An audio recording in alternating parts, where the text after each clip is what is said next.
ખાસ કરીને પતંગ રસિયાઓ માટે આ હવામાન કેવું રહેશે એ વિશેની સંપૂર્ણ વાત કરવાની છે। એ 13 તારીખે મધ્યરાત્રિથી આ પવનની સ્પીડમાં થોડોક વધારો થઈ શકે છે। ખાસ કરીને 14 જાન્યુઆરી 2024ના રોજ પવનની સ્પીડ છે રાજ્યની અંદર અલગ અલગ વિસ્તારોમાં જોવા જઈએ તો 15 થી લઈ અને 25 કિલોમીટર પ્રતિ કલાકની ઝડપ જોવા મળે તેવી શક્યતાઓ છે કે રાજ્યના અલગ અલગ વિસ્તારોની અંદર ગસ્ટિંગ વાળા પવન હશે એટલે કે ઝટકાના પવન હશે। એ પવનની સ્પીડ છે 14 જાન્યુઆરી 2024 અને રવિવારના રોજ સામાન્ય કરતા વધારે જોવા મળશે। ખાસ કરીને બપોરે 3 વાગ્યા સુધીનું સેશન છે ત્યાં સુધી પવનોની દિશાઓ પણ વારંવાર બદલાતી રહેશે। બપોર બાદનું સેશન હશે એમાં પવનો છે એ રાબેતા મુજબના જોવા મળશે, સાનુકૂળ હવામાન જોવા મળશે। હમણાં ઉત્તરાયણ આવી રહી છે, તમે પણ પતંગ વગેરે લઈ લીધા હશે, માંજા વગેરે લઈ લીધા હશે, ફિરકી વગેરે બધું તૈયાર રાખી દીધું હશે, સરસ મજાનું શાક વાક બનાવીને મસ્તી કરવાના હશો। પણ પહેલા એ તો જાણી લો કે જ્યારે ઉત્તરાયણ આવવાનું છે ત્યારે હવામાન કેવું રહેવાનું છે, પવન કેવો રહેવાનો છે, કઈ દિશામાં પવન રહેવાનો છે, એ બધું જ જણાવવા માટે જે હવામાન આગાહીકાર છે પરેશ ગોસ્વામી, એમણે પોતાની વાત રાખી હતી। સાંભળીએ શું કહ્યું હતું એમણે। નમસ્કાર મિત્રો, ખાસ કરીને આજે વિડીયોની આપણે માહિતી આપવાની છે હાલનું હવામાન, આવનારા દિવસનું હવામાન અને એ સાથોસાથ 14 જાન્યુઆરી 2024 અને રવિવારના રોજ ઉત્તરાયણ છે તો ઉત્તરાયણના દિવસે પવનની જે ઝડપ હોય એ કેવી રહેશે અને એ સાથોસાથ પવનની દિશા કેવી રહેશે, ખાસ કરીને પતંગ રસિયાઓ માટે આ હવામાન કેવું રહેશે એ વિશેની સંપૂર્ણ વાત કરવાની છે। સૌપ્રથમ તો આપને એ જણાવી દઉં કે હમણાં 3 થી 4 દિવસની અંદર કોઈ જ પ્રકારે માવઠું થાય અથવા તો ઝાકળ વર્ષા જોવા મળે તેવી શક્યતાઓ હાલ દેખાતી નથી। એ સિવાય અમુક વિસ્તારો એવા હશે કે જ્યાં 14 અને 15 જાન્યુઆરીના રોજ ઉપરના લેવલે સામાન્ય રીતે છૂટાછવાયા વાદળ જોવા મળે એ વાત અલગ રહેશે। જો કે વાદળછાયું વાતાવરણ થાય તો પણ એમાં માવઠાના ઝાપટા પડે તેવી શક્યતાઓ રહેલી નથી। એ સાથે જે વાત છે પવનની, આમ જોવા જઈએ તો અત્યારે પવનની સ્પીડ છે એ છેલ્લા 3-4 દિવસથી નોર્મલ નજીક આવી ગઈ છે। અત્યારે પવનની સ્પીડ છે એ 7 થી લઈને 11 કિલોમીટર પ્રતિ કલાકની ઝડપ જોવા મળી રહી છે। આ પવનની સ્પીડ છે એ 13 તારીખે મધ્યરાત્રિથી આ પવનની સ્પીડમાં થોડોક વધારો થઈ શકે છે।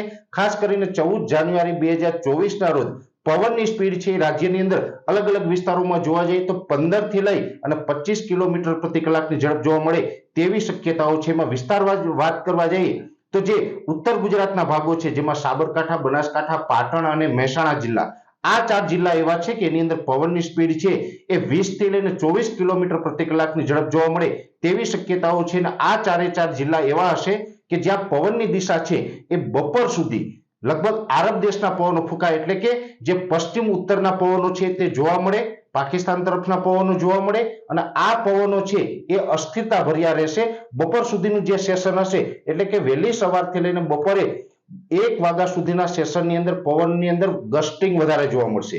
જે ઉત્તર ગુજરાતના 4 જિલ્લા છે એમાં વધારે ગસ્ટિંગ જોવા મળશે એટલે કે પવનની અંદર ઝટકાઓ બહુ જોવા મળશે અને ઉત્તર ગુજરાતના 4 જિલ્લા એવા છે કે જ્યાં બપોર સુધી પતંગ ચગાવવી એના માટે અનુકૂળ હવામાન નહીં હોય।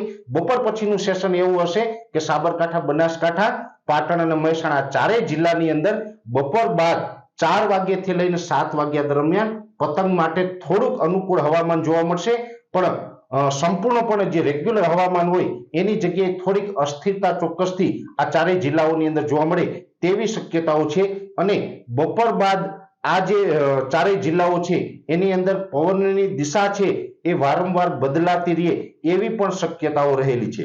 એ સાથે જે મધ્ય ગુજરાતના અમુક ભાગો છે જેમાં ખાસ કરીને અમદાવાદ, ગાંધીનગર, આણંદ, નડિયાદ, ખેડા, બરોડા અને ખંભાત જેવા વિસ્તારો છે, આ તમામ વિસ્તારોની અંદર પવનની દિશા છે એ વારંવાર બદલાતી રહેશે। અમુક સમયે પવનની દિશા છે એ પશ્ચિમ દક્ષિણ, અમુક સમયે ઉત્તર પૂર્વ અને મોટા ભાગે દિવસ દરમિયાન આ વિસ્તારોની અંદર પવનની જે દિશા છે એ પૂર્વ દક્ષિણની પણ જોવા મળે તેવી શક્યતાઓ છે। પવનની સ્પીડ છે એ નોર્મલ કરતા વધારે રહેશે। આ વિસ્તારોની અંદર પવનની સ્પીડ છે એ લગભગ 12 થી લઈને 20 કિલોમીટર પ્રતિ કલાકની ઝડપ જોવા મળે અને વારંવાર ગસ્ટિંગ પણ જોવા મળશે, ઝટકાના પવનો જોવા મળશે અને ખાસ કરી અને વહેલી સવારથી લઈ અને 3 વાગ્યા સુધી, બપોરે 3 વાગ્યા સુધીનો એવો સમય હશે કે એમાં પવનની અસ્થિરતા આ વિસ્તારોની અંદર મધ્ય ગુજરાતમાં વધારે જોવા મળશે।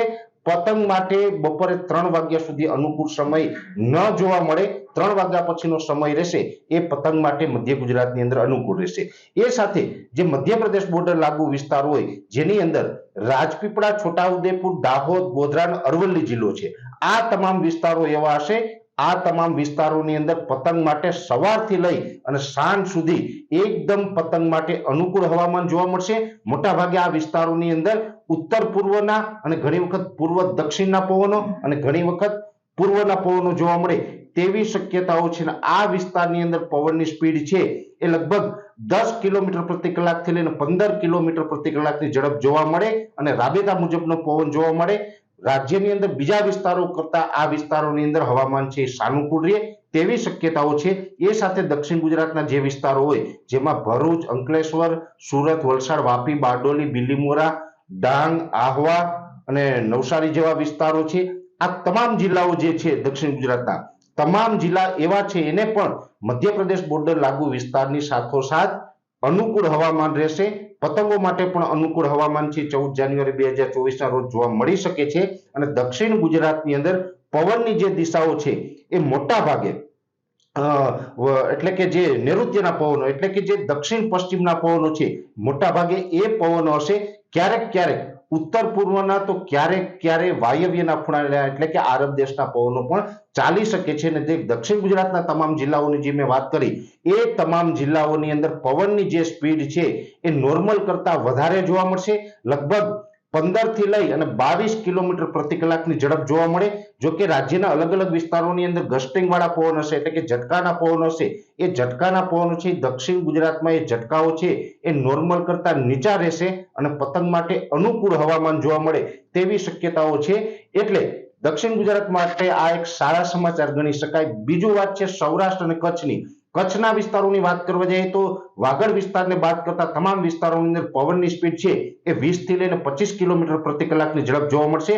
મોટાભાગના વિસ્તારોની અંદર આરબ દેશ તરફથી એટલે કે વાયવ્યના ખૂણાના પવનો જોવા મળે, પશ્ચિમ ઉત્તરના પવનો જોવા મળે અને ખાસ કરીને અહીંયા પણ પવનોની દિશા છે અમુક સમયે બદલાશે પણ પવનની સ્પીડ વધારે રહેશે અને ઝટકાઓ પણ વધારે રહેશે, ગસ્ટિંગનું પ્રમાણ વધારે રહેશે.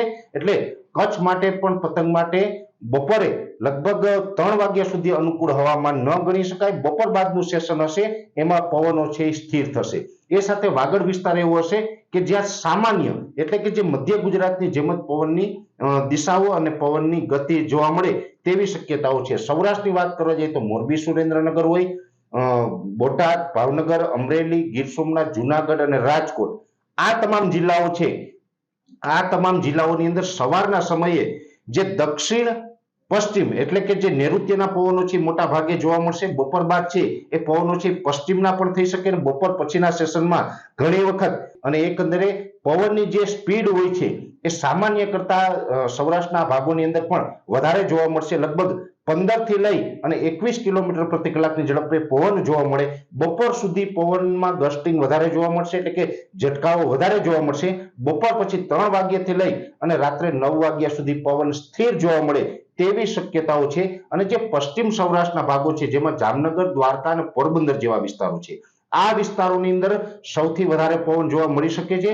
મોટા ભાગે જોવા જઈએ તો 22 થી લઈને 27 કિલોમીટર પ્રતિ કલાકની ઝડપ પવનની આ જે પશ્ચિમ સૌરાષ્ટ્રના ભાગો એટલે કે આ 3 જિલ્લા જેમાં દ્વારકા, જામનગર અને પોરબંદર ત્રણેય જિલ્લાઓની અંદર જોવા મળે તેવી શક્યતાઓ છે. અને પવનની જે દિશાઓ છે મોટા ભાગે પશ્ચિમની તથા ઉત્તર પશ્ચિમની જોવા મળે તેવી શક્યતાઓ છે. ક્યારેક ક્યારેક આ વિસ્તારોની અંદર પવનની દિશામાં બદલાવ થશે પણ પવનની સ્પીડ છે એ વધારે જોવા મળશે અને પવનોમાં ઝટકા પણ વધારે જોવા મળે તેવી શક્યતાઓ રહેલી છે. ઓલ ઓવર જોવા જઈએ તો રાજ્યની અંદર પવનની સ્પીડ છે 14 જાન્યુઆરી 2024 અને રવિવારના રોજ સામાન્ય કરતા વધારે જોવા મળશે.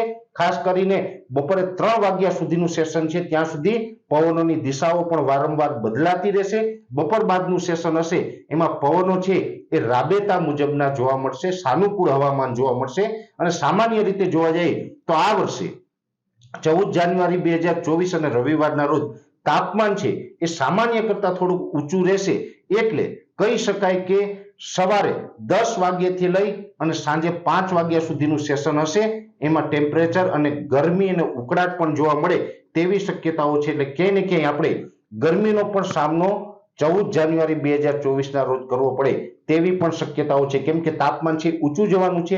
એ પછી ઉત્તરાયણ પછી લગભગ 16 તારીખથી તાપમાન ફરીથી નીચું આવશે. લઘુત્તમ અને મહત્તમ તાપમાન બંનેની અંદર ઘટાડો જોવા મળશે અને 17 થી લઈને 25 તારીખ વચ્ચે કદાચ કોઈ એક હવામાનની અસ્થિરતા આવશે તો એના વિશે પણ આવનારા દિવસની અંદર આપને સંપૂર્ણ માહિતી આપવામાં આવશે.